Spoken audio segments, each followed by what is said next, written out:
in time a little bit and talk about how the library originally started. So before there was a public library, a young man in 1885 decided to start a library. So for 50 cents, you could subscribe to this library, and he got about 70 people to sign up. And when he spread out the books at the drugstore where he had set up the library and everything like that, people said that it was cheap and that the books were probably not more worth than $5.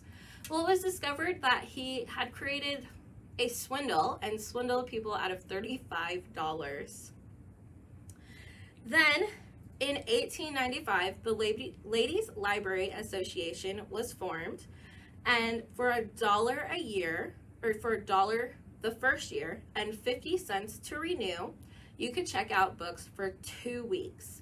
And if you were a non-member, you could check out books for 1 week for 10 cents a book. The library moved around a lot. It was in the second story of a factory to try and entice men to read. It was in a millinery shop. It was in the upstairs of the Hartman General Store. It just moved around a lot. And Nora Blessing was the first librarian, so she took care of a little bookcase with about 100 books. The only downfall about this is that they were only open on Saturdays from 2 p.m. to 8 p.m.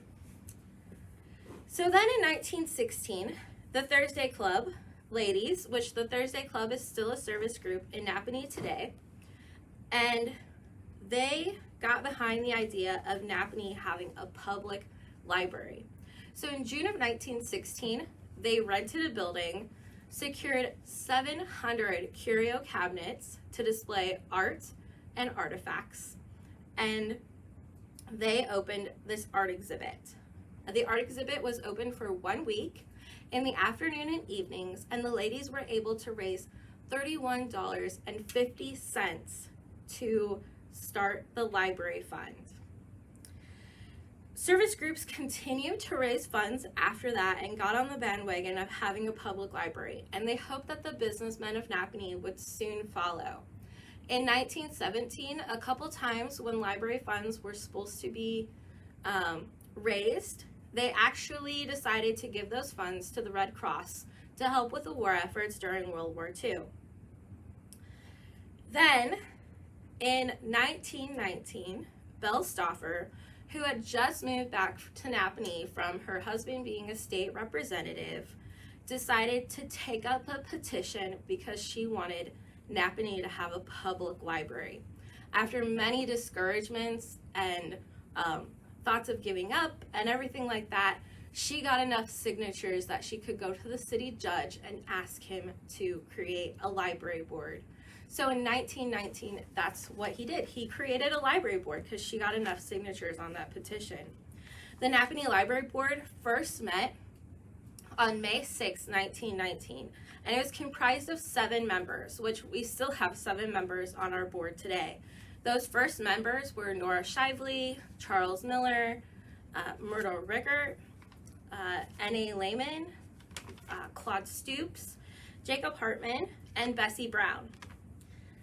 And they began looking towards having a public library. In 1920, the citizens of Napanee were able to raise a fund by public subscription to purchase the property that the library still sits on today for $9,500.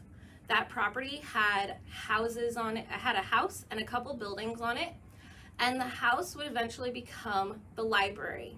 The fun fact about the house, which we'll post pictures of the house in the comment sections along with the inside, which I'll talk about a little bit later. But this is the actual house that became the library.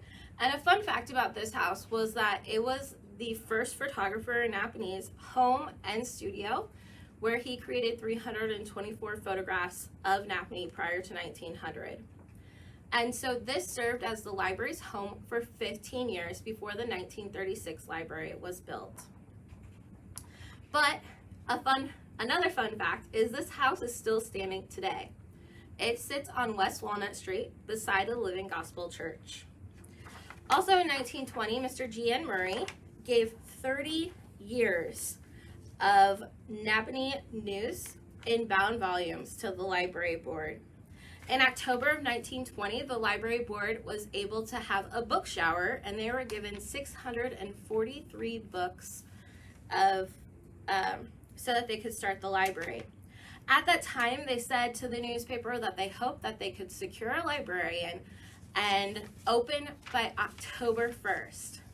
Well, obviously that didn't happen because the librarian, Rachel Sear, was not available until January of 1921.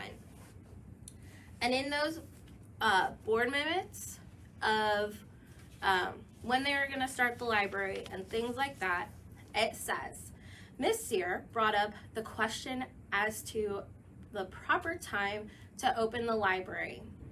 And they decided to open on February 5th. And so that was a very good day to open the library. So just 4 days from now, we're going to celebrate officially 100 years of NPL. NPL opened its doors on Saturday, February 5th at 10 a.m. to 200 children who attended story time. And they went away with applications to be able to register and promised to come back that afternoon as there was more festivities in the afternoon, from Nora Shively giving a presentation on the history of public libraries to just crafts and things like that for these kids.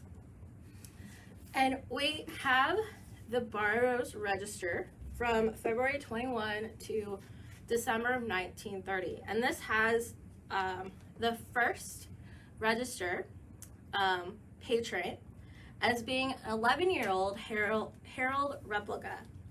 And there ended up being 231 borrowers registered that day. In the first year, there was 22,728 books checked out continuously. So that counts a book being checked out all the time. And by year 10, there had been 55,087. During the Depression, the library was only open for 2 days a week on Wednesdays and Saturdays from 9 a.m. to 9 p.m. So now NPL has certainly grown by leaps and bounds in the last 100 years. Not only will we post in the comments the house, but we'll also post the inside of the 1921 library. Because during NPL's 10th anniversary, they gave out souvenir bookmarks to people. They had a birthday cake with 10 candles that they lit and put in the window at night. And so if you could imagine us today, if we got this big, huge birthday cake, put 100 candles in it, and just lit it in front of our windows, how cool that would be. But also during the 1931 celebration, they had a local photographer come through and take pictures of what the library looked like. And we're so excited that we still have those pictures today in the Evelyn Lehman Culp Heritage Collection. And what's really crazy is everything that I've talked about today, from the pictures to the Thursday Club giving their $31.50 to all the minutes and things like that, we still have that here at NPL and at the Evelyn Lehman Culp Heritage Collection. And we love that we still have all of our history. So thank you so much for joining me today. So be sure to check out the library's website for a 100-year timeline and all the fun activities that we have coming up to celebrate 100 years of NPL. We're celebrating all year long. And be sure to sign up for summer reading because it starts today. I'm so excited. I'm really gunning for that free pretzel from Twisted Pretzel. And if you have any questions about library history or anything like that, just put it in the comments of this video and we'll answer those for you. And also, if you love history, be sure to catch myself on Evie's History Bites as we talk about Napanee history. Our first episode launched on January last week, and the episodes launch every last Wednesday of the month. So we're on Audible, Apple Podcasts, Google Podcasts, and Spotify. So you can find us anywhere if you just search for it. So join me next month as we talk about why the library has a mobile swinging in the air. So thanks so much for joining me today.